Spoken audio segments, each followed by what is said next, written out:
အားလုံးမင်္ဂလာပါရှင်ဒီကနေ့ကတော့ပဇွန်လုံးချင်ဆက်ဟင်းလေးကိုချက်စားပြမှာဖြစ်ပါတယ်အရင်ဆုံးပဇွန်လုံးလေးတွေကိုရေဆေးပြီးတာနဲ့လက်ချောင်းထိပ်ကလေးတွေကိုညှက်ထားပေးပါမယ်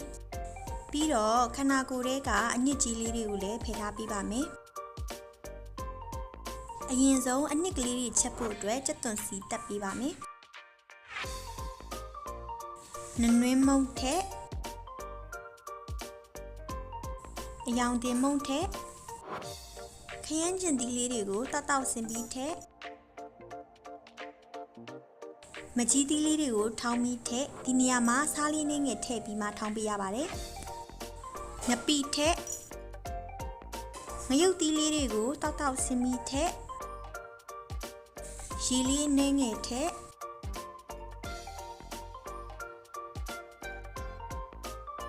စားထက်အချိုမုံထက်ငံပြာရည်လေးထက်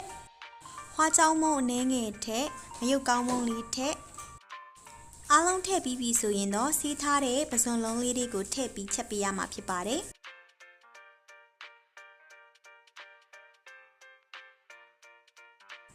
10မိနစ်လောက်ချက်ပြီးသွားပြီဆိုရင်တော့အနက်လေးမွေးအောင်ပင်စိမ်းလေးအုပ်ပေးရမှာဖြစ်ပါတယ်အခုဆိုရင်တော့ချင်းဆက်မွေးလေးနဲ့စားလို့အရန်ကောင်းတဲ့ပဇွန်လုံးချင်ဆက်ကလေးရပါပြီရှင်